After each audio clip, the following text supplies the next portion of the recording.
Day 5.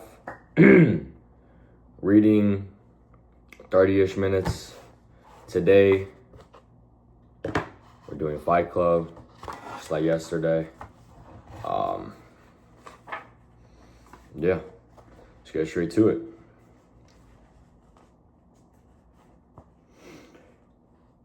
The security task force guy explained everything to me. Baggage handlers can ignore a ticking suitcase. The security task force guy. He called them baggage handlers. He called baggage handlers throwers. Modern bombs don't tick, but a suitcase that vibrates, the baggage handler tells me, the throwers have to call the police. How I came to live with Tyler's is most airlines have this policy about vibrating baggage. My flight back from Dallas, I had everything in one bag. When you travel a lot, you learn to pack for the same trip, the same for every trip. 6 white shirts, 2 black trousers, the bare minimum you need to survive. Traveling alarm clock, cordless electric razor, toothbrush. 6 pack underwear, 6 pair of black socks. It turns out my suitcase was vibrating on departure from duels, according to the security task force guy. So the police took it off the flight. Everything that was in that bag, my contact lens stuff, 1 red tie with blue stripes, 1 blue tie with red stripes. These are regimental stripes, not club tie stripes, and 1 solid red tie. A list of these things used to hang in the inside of my bedroom door at home.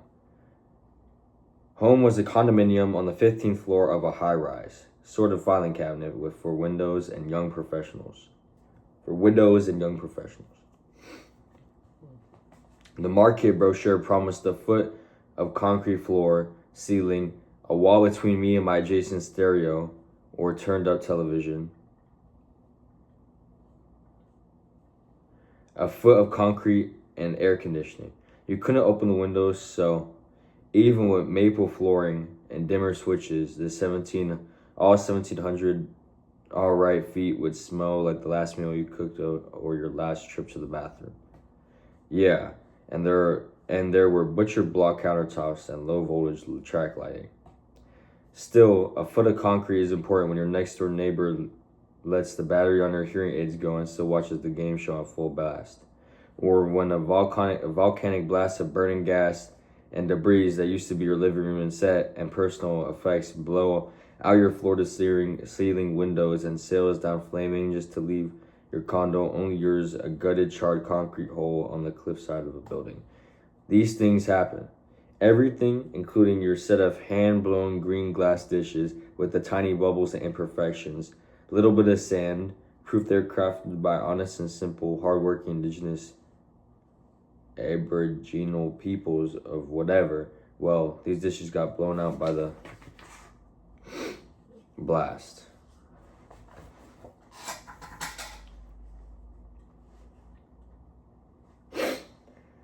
Picture the floor-to-ceiling drapes blown out and flaming shreds of a hot wind. 15 floors over the city. This stuff's come flaming and bashing.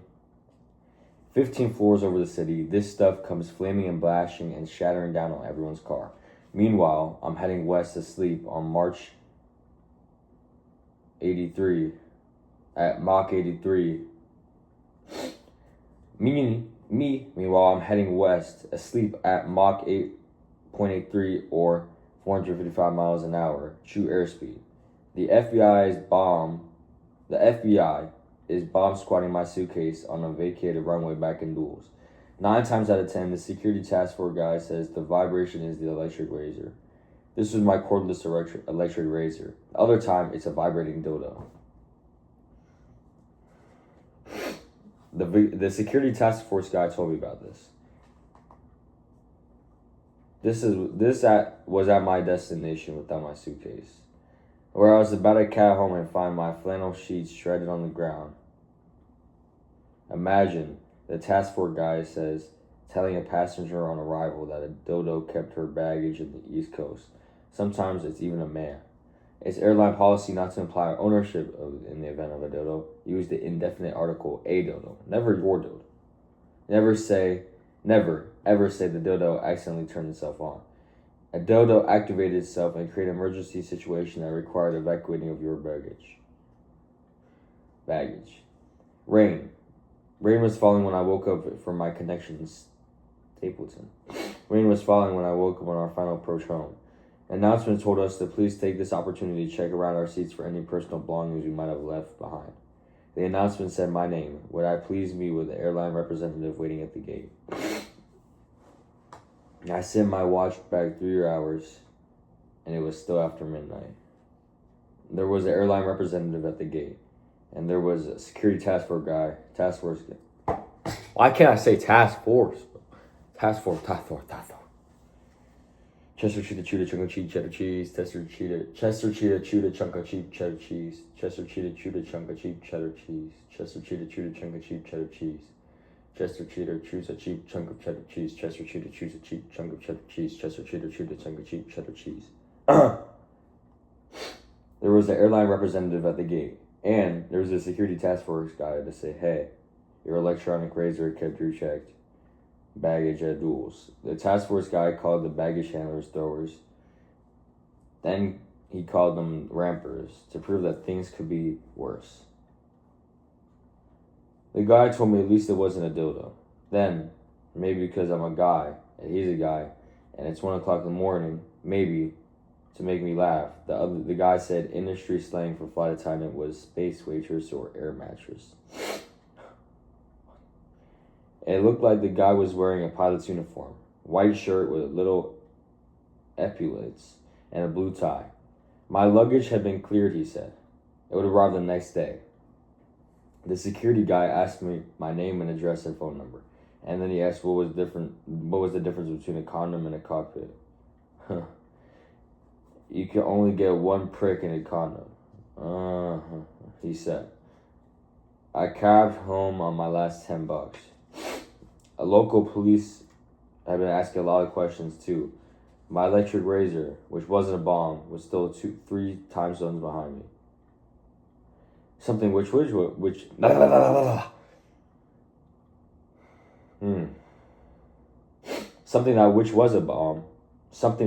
bomb, a big bomb, has blasted over my clever Nijaranda coffee tables in the shape of lime green yin and orange yang fit together to make a circle. Well, they were splinters now. My happy Randa sofa with the orange slip covers designed by Eric Poriaki, it was trash now. And I wasn't the only slave to my nesting instinct. The people I know who used to sit in the bathroom with pornography, now they sit in the bathroom with their IKEA furniture catalog. We all have the same Joanna Shove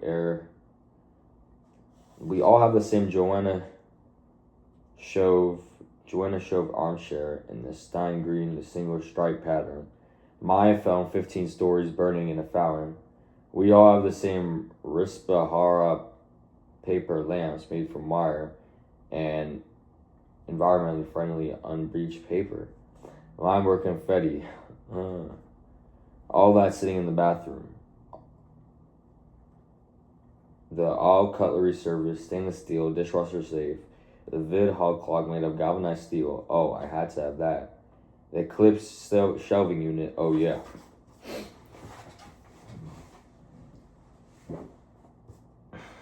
Helming that boxes? Yes. The street outside my high-rise was sparkling and scattered with this. My Mamala quilt cover set, designed by Thomas Harela, and available in the following: orchid, fuchsia, cobalt, ebony, jet, eggshell, or heather. It took me my whole life to buy this stuff. The easy care texture of lacquer of my K-Lakes occasional tables, my stag nesting tables. You buy furniture, you tell yourself this is the last sofa I will ever need in my life. Buy the sofa, then for a couple years realize you are not satisfied no matter what goes wrong. Buy a sofa, then for a couple years you're satisfied then that no matter goes wrong. What? Buy the sofa, then for a couple years you're satisfied that no matter what goes wrong, at least you'll got your sofa issue handled. Then the right set of dishes, then the perfect bed, then drapes, rug, Then you've trapped yourself in a lovely nest. And these things you used to own, now they own you.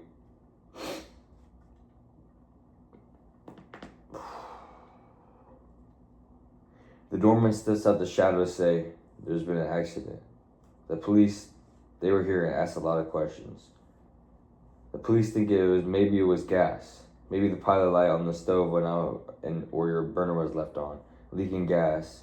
And the gas rose to the ceiling. And the gas filled the condo from ceiling to floor in every room.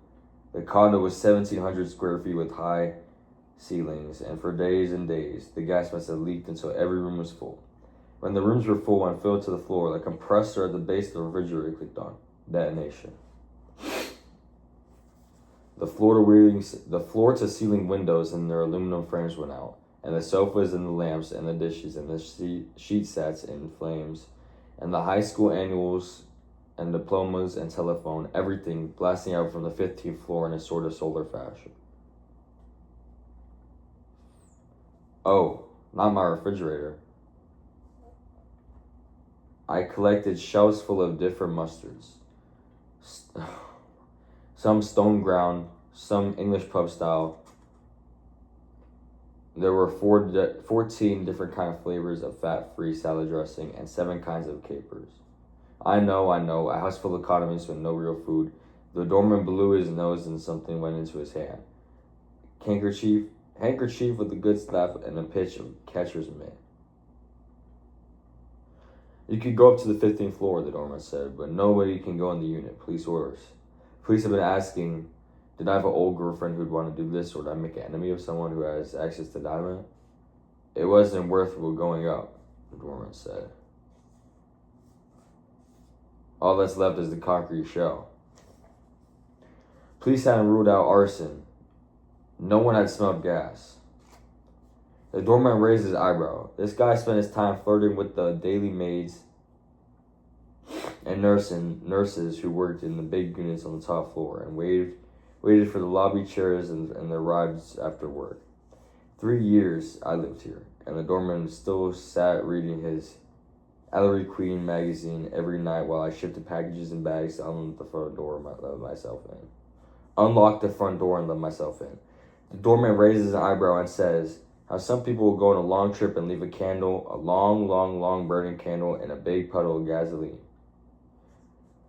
People with financial difficulties to this stuff, people want out from under. I asked to use the lobby phone. A lot of young people try and press the world and buy too many things, the doorman said. I called Tyler. The phone rang in Tyler's rented house on Paper Street. Oh, Tyler, please deliver me.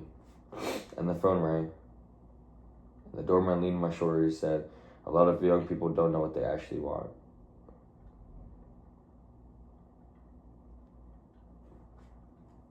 Oh, Tyler, please rescue me. And the phone rang. Young people, the thing they want the world. Deliver me from Swedish furniture. Deliver me from clever art. And the phone rang and Tyler answered.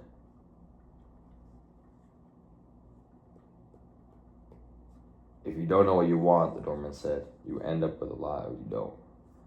If you don't know what you want, you end up with a lot you don't. What? May I never be complete. May I never be content. May I never be perfect. Deliver me, Tyler, from being perfect, complete. Tyler and I agreed to meet at the bar. The doorman asked for my number where the police could reach me. It was still raining. My Audi was still parked in the lot, but a Dakpo halogen torch was splitting through the windshield.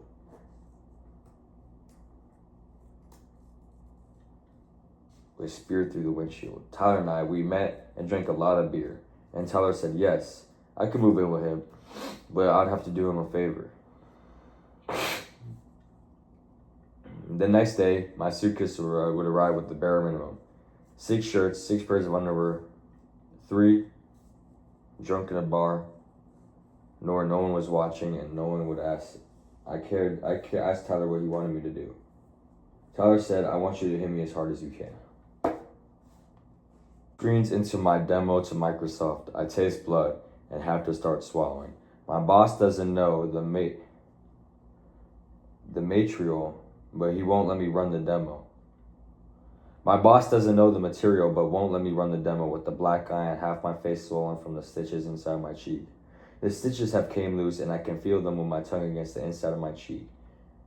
Picture a snarled fishing line on the beach. I can picture them as the black stitches on a dog after it's been fixed. I keep swallowing blood. My boss is making the presentation for my script, and I'm running a laptop picture off the projector. I'm off to one side of the room in the dark. More of my lips are sticky with blood as I try to lick off the blood. And when the lights come up, I will turn to consultants Ellen and Walter and Norbert and Linda from Microsoft and say, "Thank you for coming."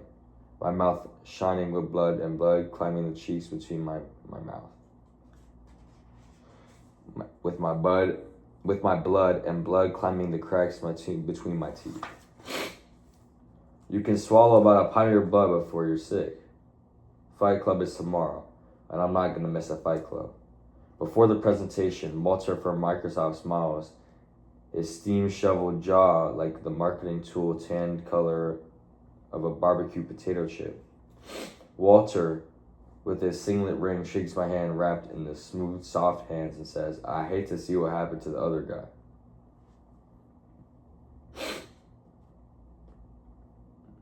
The first rule about Fight Club is you don't talk about Fight Club. I tell Walter I fell. I did this to myself. Before the presentation, when I sat across from my boss, telling him where the script each side cues and I wanted to run the video segment, my boss says, "What do you get yourself into every weekend?" "I just don't want to die without a few scars," I say. "It's nothing any more beautiful than to have a stock body." You see those cars that are completely stock cherry, right? Right out of a dealer's showroom in 1995. I always think, what a waste. My second rule about Fight Club is you don't talk about Fight Club. Maybe at lunch, the waiter comes up to your table and the waiter has two black eyes of a giant panda from Fight Club. Right. Maybe at lunch, the waiter comes up to your table and the waiter has two black eyes of a giant panda from Fight Club last weekend when you saw him get his head punched between the concrete floor and the knee of a 200-pound stock boy who kept slamming his fist on the bridge of the waiter's nose again and again. In flat, hard packing sounds you could hear over all the yelling, until the waiter caught breath and sprayed blood, and all over the yelling until the waiter caught enough breath and sprayed blood to say stop. You don't say anything because the Fight Club exists only in the hours between when the Fight Club is... You don't say anything because the Fight Club exists only in the hours between when the Fight Club starts and when the Fight Club ends. You saw the kid who works in the copy center a month ago. You saw this kid who can't remember the 3-hole puncher in order to put the colored slip sheets between the copy packets. But this kid was a god for 10 minutes when you saw him kick the air out of my accounting representative twice his size, then land on the man and pounded him limp until the kid had to stop. That's the third rule in Fight Club. When someone says stop or goes limp, even if they're just faking it, the fight is over. Every time you see this kid, you can't tell him what a great fight he had. Only 2 guys to a fight, 1 fight at a time. They fight without shirts or shoes. The fights go on as long as they have to. Those are the other rules of Fight Club. Who are guys in Fight Club?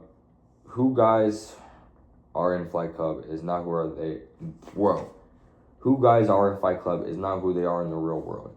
Even if you told the kid in the copy center that he'd have a good fight, you wouldn't be talking to the same man. Who I am in Fight Club is not someone my boss knows. After a night Fight Club, everything in the real world goes volume turned down. Nothing can piss you off. Your world is low and miss if other people break that law or question you. Even that doesn't fit. After a night Fight Club, everything in the real world goes volume turned down. Nothing can piss you off. Your world is low and miss if other people break that law or question you. Even that doesn't piss you off. In the real world, I'm a recall campaign coordinator in a shirt and tie sitting in the dark with a mouthful of blood and changing over heads and slides as my boss tells Microsoft how he chose a particular shade of pale cornflower for blue for an icon. The first flight club was just Tyler and I pounding on each other. It used to be enough that when I came home blah, blah, blah.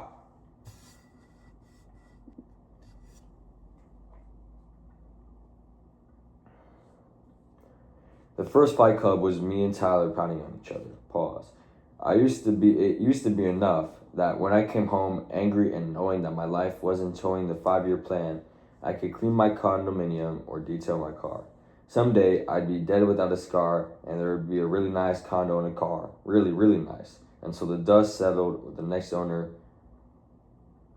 Nothing is static. Even the Mona Lisa is falling apart. Since Fight Club, I can wiggle half the teeth in my jaw. Maybe self-improvement isn't the answer. Tyler never knew his father. Maybe self-destruction is the answer. All right. That's about it for today. I'm not stuttering. I'm stuttering a lot. I'm gonna pick back up tomorrow. Yeah. Peace.